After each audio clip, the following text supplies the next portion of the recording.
Olá, estamos de volta com nossos estudos bíblicos e vamos começar uma série de estudos sobre a epístola do apóstolo Paulo aos Romanos. É uma importante epístola, porque a epístola de Paulo escrita aos Romanos, segundo Martinho Lutero, o grande reformador protestante, é a principal composição do Novo Testamento e a mais pura descrição dos ensinos contidos nos Evangelhos. Romanos é a maior, mais rica e mais abrangente declaração do apóstolo Paulo sobre o Evangelho. Calvino ele escreveu que entre as muitas e notáveis virtudes, a epístola aos Romanos possui uma em particular, a qual nunca é suficientemente apreciada, a saber, se porventura conseguirmos atingir a genuína compreensão desta epístola, teremos aberto uma amplíssima porta de acesso aos mais profundos tesouros da Escritura. Já João Crisóstomo, que foi o maior pregador do século V, ele pedia que Romanos fosse lido em alta voz uma vez por semana. Agostinho, Lutero e Wesley, três figuras extremamente importantes para a nossa herança cristã, eles viveram a firmeza da fé através do impacto da carta aos Romanos em suas vidas. Todos os reformadores da igreja viam Romanos como sendo a chave divina para o entendimento de toda a Escritura, já que aqui, na Epístola aos Romanos, Paulo une todos os grandes temas da Bíblia. Por exemplo, pecado, lei, julgamento, destino humano, fé, obras, graça de Deus, justificação, eleição, o plano da salvação, a obra de Cristo e do Espírito Santo, a esperança cristã, a natureza e vida da igreja, o lugar do judeu e dos gentios no propósito de Deus, a filosofia da igreja e a história do mundo, a mensagem do Antigo Testamento, os deveres da cidadania cristã e os princípios de retidão e moralidade pessoal. Tudo isso está contido nessa epístola do apóstolo Paulo aos Romanos. Assim que, como vemos, Romanos nos abre uma perspectiva através da qual a paisagem completa da Bíblia pode ser vista e a revelação de como as partes se encaixam no todo se torna muito clara nessa epístola de Paulo aos Romanos. Inclusive, foi lendo esta carta que Martinho Lutero foi tocado pela mensagem da salvação gratuita, fazendo insurgir-se contra a venda de indulgências, que era disseminado entre a classe eclesiástica de então. Em Romanos, no capítulo 1 e no versículo 17, nós lemos: porque nele se descobre a justiça de Deus de fé em fé, como está escrito, mas o justo viverá da fé. Segundo essa epístola, nós vemos que a salvação de Deus proporciona à humanidade que não entendia como era possível, independente da lei. Mas vemos que essa salvação que Deus vai proporcionar à humanidade é dada gratuitamente, não através da lei, mas através do sacrifício de seu Filho Jesus na cruz do Calvário. Quando começamos a examinar essa epístola, nós damos logo de cara com a apresentação pessoal e a saudação do autor. Na antiguidade, toda a carta grega seguia uma metodologia padrão de construção. A primeira parte deveria identificar, contrariamente ao que nós fazemos, nós assinamos o nome depois de escrever a carta. Mas antes não, a primeira parte, logo no início, deveria identificar o remetente e sua saudação.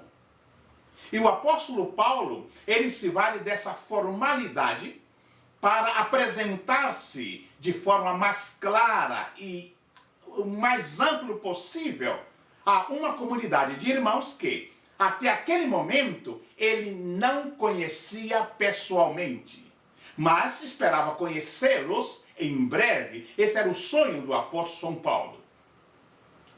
E nessa epístola, ele se apresenta como servo de Cristo. Ele usa a palavra doulos. Essa palavra original, doulos, é derivada do verbo deo, que quer dizer, do grego, algemar, aprisionar. E significa também escravo. Mas para um grego dessa época, essa era uma expressão de vergonha e rebaixamento. Para os judeus, entretanto, era a mais expressiva forma de se posicionar em adoração ao Senhor Deus. Todo cristão é um servo do Senhor. Assim que o termo servo exprime total entrega à vontade de Cristo. Paulo, ele apresenta a relação entre a história, a humanidade e a divindade. O elemento histórico aqui, na Epístola aos Romanos, é o rei Davi.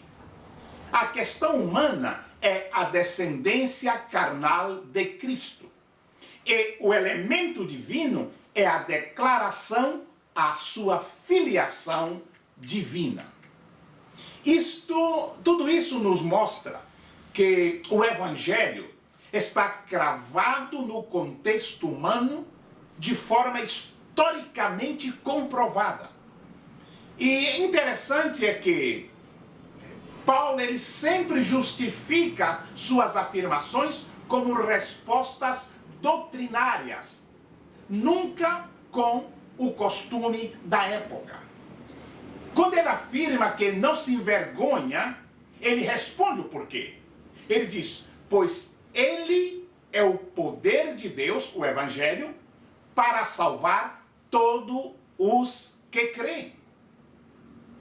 Se nós cremos nesse poder, então não podemos ter vergonha de anunciar o Evangelho. No versículo 17, ele complementa, porque no Evangelho é revelada a justiça de Deus. Uma justiça que do princípio ao fim, é pela fé. Como está escrito, o justo viverá pela fé. Aqui nós vemos que ele faz uma referência a Abacuque, capítulo 2, no versículo 4. Assim que, segundo essa epístola, só podemos ser salvos através da fé. E isso ele vai repetir na sua epístola aos Efésios. A fé e a lei, vamos encontrá-la em toda epístola aos Romanos. Principalmente aqui em Roma, onde a população de judeus convertidos e não convertidos era muito grande. No primeiro século, nem todos concordavam que a justiça era creditada à base da fé, mesmo entre os cristãos.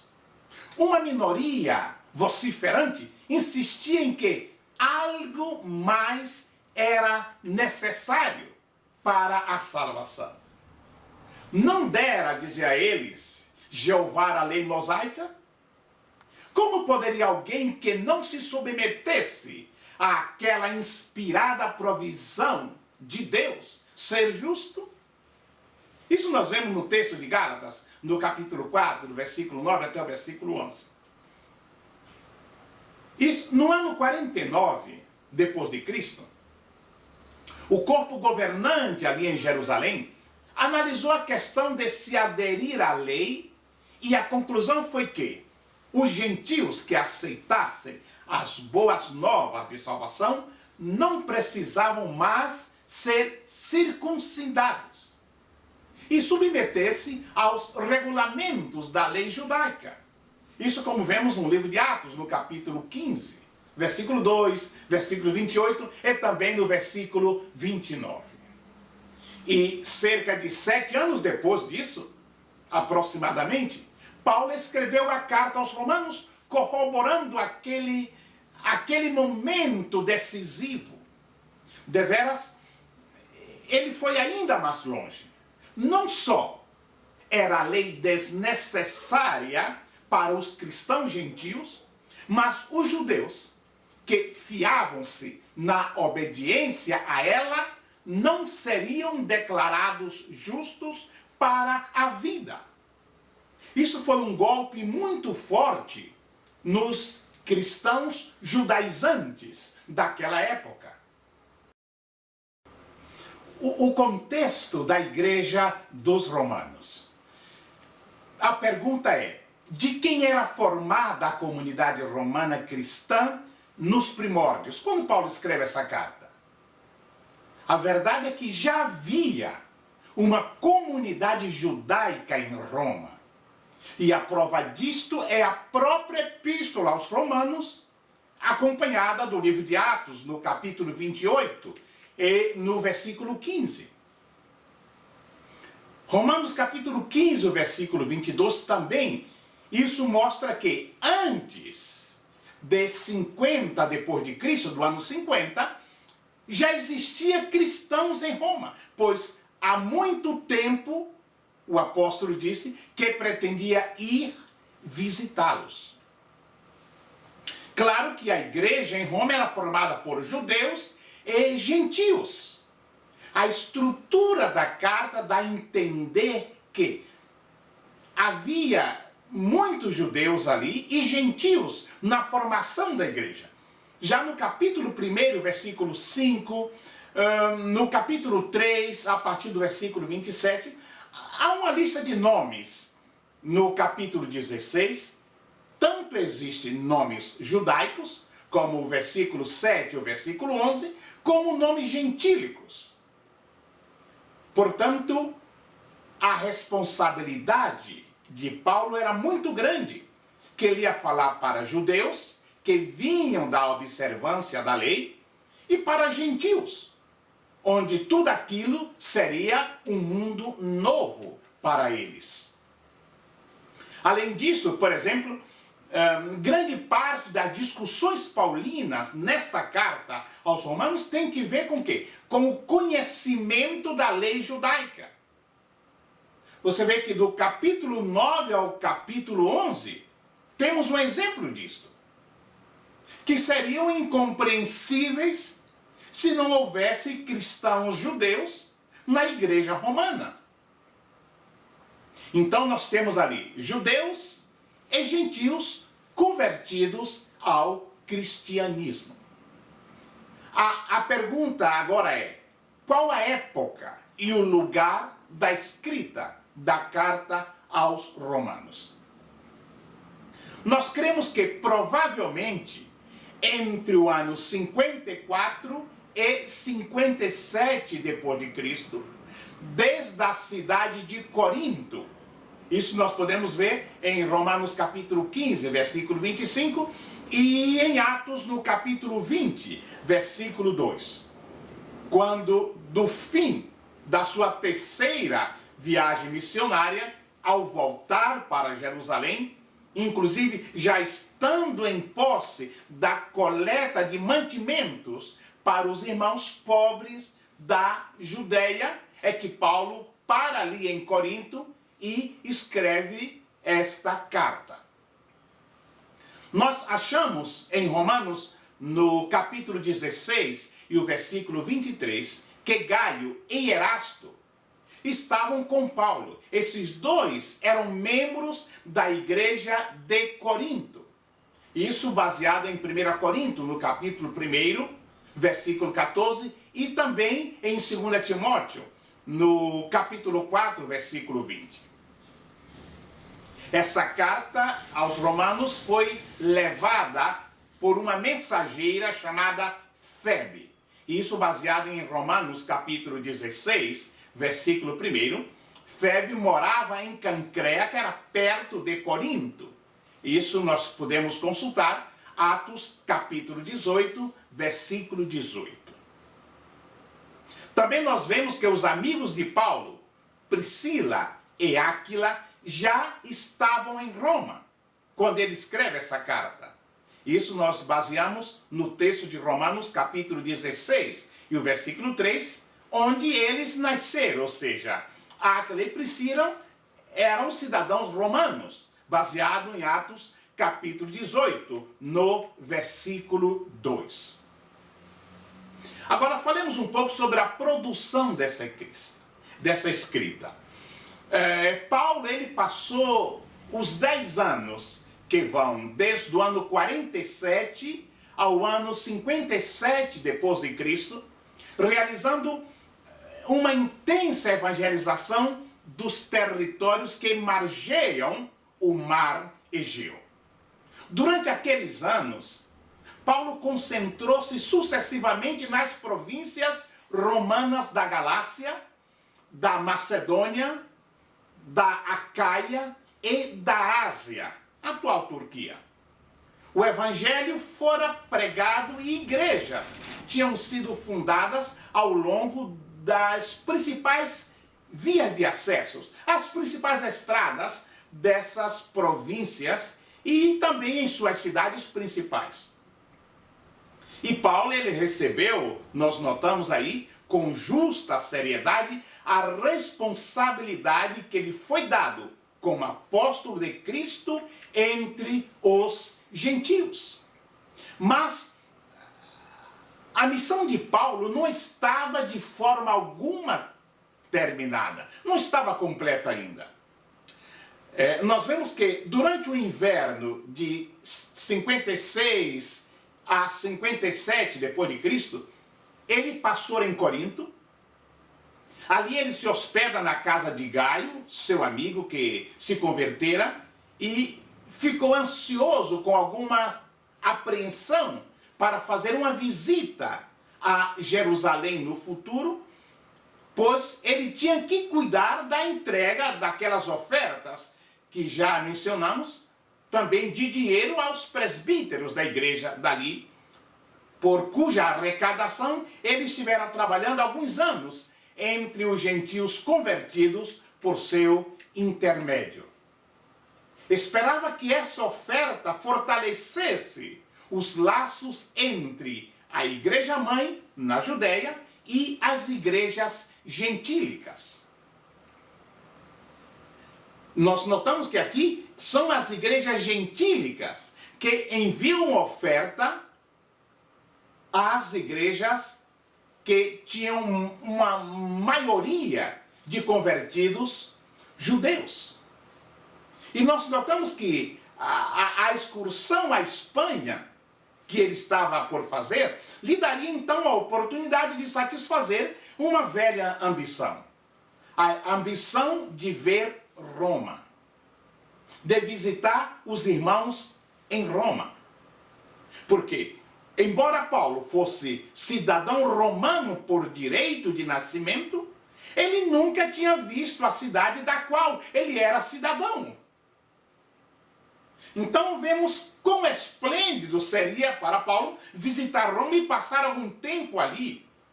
Seria esplêndido ver que havia uma igreja florescente em Roma e que Paulo queria muito conhecê-los. O fato de que o evangelho tinha chegado a Roma bem antes de Paulo, excluía Roma como lugar onde ele poderia estabelecer-se para fazer evangelização pioneira. Mas sabia que continuaria sua viagem para a Espanha com muito mais gosto se pudesse primeiro renovar seu espírito com algumas semanas de companheirismo com os cristãos de Roma.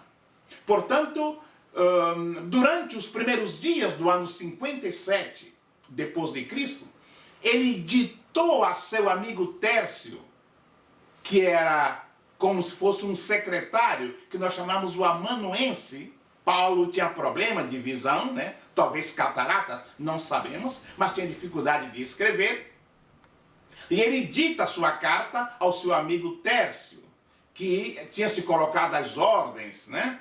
E também, certamente, era hospedeiro de Gaio ali, e serviu de secretário para escrever esta carta ditada por Paulo aos cristãos romanos. Nós vamos notar, ao decorrer do tempo, que esta carta visava prepará-los para a sua visita à cidade e explicar a finalidade da mesma. E Paulo julgou de bom alvitre, ao escrevê-la, oferecer-lhes uma completa exposição do Evangelho, como ele o compreendia e ele estava proclamando. Aproximadamente 5 anos depois de escrita a carta aos Romanos, o apóstolo Paulo, aí sim, ele chega à cidade de Roma. Bem mais tarde do que planejado e em condições, transporte de prisioneiros, que ele não imaginava na época da escrita. Ele chega a Roma como prisioneiro. Nós não temos dúvida sobre a autoria da carta, que a carta é de autoria do apóstolo Paulo, ditada para Tércio. Isso nós conferimos Romanos, o capítulo 16, o versículo 22. Também nós dizemos que as evidências internas desta afirmação são basicamente duas. Primeiro, a reivindicação da autoria pelo apóstolo na introdução da epístola. Isso em Romanos capítulo 1, versículo 1, como é comum em todas as suas epístolas. Em segundo lugar, o conteúdo, o estilo literário e o vocabulário são próprios do apóstolo Paulo. Essas são as evidências internas.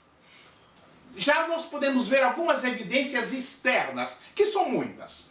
Primeiro, Irineu, ele citou Romanos capítulo 4, versículo 10, num dos seus escritos, atribuindo a autoria ao apóstolo Paulo. Segundo, Policarpo, que foi bispo de Esmirna, ele citou a epístola aos Romanos como de autoria paulina. Terceiro, no manuscrito mais antigo das epístolas paulinas, que é o papiro 46, que é proveniente do Egito, que consiste de 10 epístolas, a carta aos Romanos vem em primeiro lugar como de autoria do apóstolo Paulo.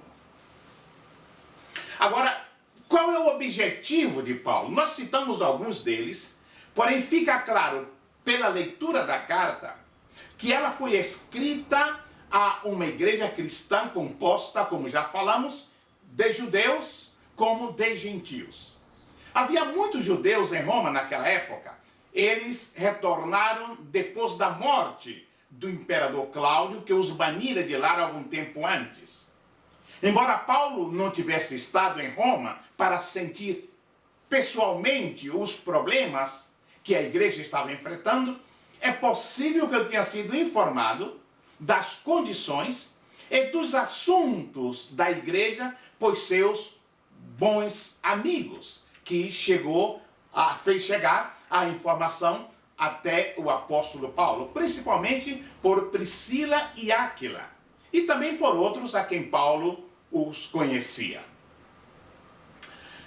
Seus cumprimentos, no capítulo 16, indica que ele conhecia pessoalmente um bom número de pessoas daquela igreja ali de Roma. E nós vemos que Em suas cartas, não somente nessa epístola aos Romanos, Paulo ele atacava problemas específicos e lidava com questões que considerava muito vitais para aqueles a quem escrevia. Quanto à oposição judaica, Paulo já havia escrito às congregações da Galácia, quando escreve aos Gálatas, refutando-as. Mas essa carta aos Romanos trata de uma forma muito específica, principalmente com o exemplo que ele teve das igrejas da Galácia sobre os judaizantes, que insistiam que os gentios convertidos fossem circuncidados e, em outros sentidos, exigiam que eles também observassem certos regulamentos da lei mosaica. Na igreja romana, não parecia haver um esforço sério nesse sentido, mas, pelo que parece, havia inveja e sentimento de superioridade por parte como dos judeus, como dos gentios. Agora, sobre a igreja de Roma. Que notícias temos ali da igreja de Roma? Roma, nós sabemos que era a capital do Império Romano. Era a maior cidade da época conhecida. Era maior que Atenas, que Alexandria e também Antioquia. Roma exercia domínio em todas as questões imperiais, políticas, sociais, militares, comerciais e religiosas. O calendário romano data a origem da cidade em 753 a.C. Isso ainda está envolto em grande mistério, mas essa é a data que nós temos. Roma foi edificada como resultado de conquistas militares e sustentada pela capacidade de sua força bélica, competência administrativas e também pela rapidez nas comunicações. Isso era muito importante para aquela época. Nós não tínhamos, naquela época, internet, nós não tínhamos os meios de comunicação que nós temos hoje, rádio, televisão, telefone, mas Roma tinha um meio muito eficaz de comunicação. Isso era fundamental para as cidades importantes daquela época. Durante o primeiro século da era cristã, Roma tinha mais de 1,5 milhão de habitantes, dos quais 800.000 eram escravos. Esses escravos, não naquele conceito que nós temos de escravos aqui nos nossos dias, eram nações conquistadas, incluindo a nação de Israel. Os israelitas eram como escravos de Roma. E todas as nações conquistadas eram considerados escravos de Roma. Tinha os cidadãos e tinha os não cidadãos. Ou seja, os que eram das nações conquistadas podiam ter direitos sociais, mas não tinham direitos políticos. Não era considerado cidadão. Sabemos que através de sua força militar, Roma, eles conservavam as estradas relativamente livres da ação dos salteadores, que era comum naquela época, ao ponto do primeiro século depois de Cristo ter sido considerado a época da Pax Romana, ou a paz romana, o que facilitou, inclusive, a propagação do Evangelho nas regiões do Império da época. Ou seja, essa tranquilidade, essa segurança que eles tinham em trafegar nas rodovias de Roma facilitou muito a propagação do Evangelho. Voltamos a falar sobre a fundação da igreja em Roma. Não há dados históricos sobre a origem da igreja em Roma. O Novo Testamento não traz nenhuma referência no tocante à época em que foi fundada a igreja em Roma. Para Irineu, os fundadores foram Paulo e Pedro, mas não há nenhum registro que apoie essa tradição. A tradição mais aceitável é a de Ambrosiastas, que era membro da igreja de Roma. E a opinião de Ambrosiastas é bem diferente da de Irineu e de muitos que na época dava diferentes conotações da fundação da igreja ali em Roma. O que é que diz Ambrosiastas sobre a igreja em Roma? Segundo ele, essa comunidade eclesiástica havia aceitado a fé de acordo com o tipo judaico sem ter a participação de qualquer apóstolo mais conhecido da época.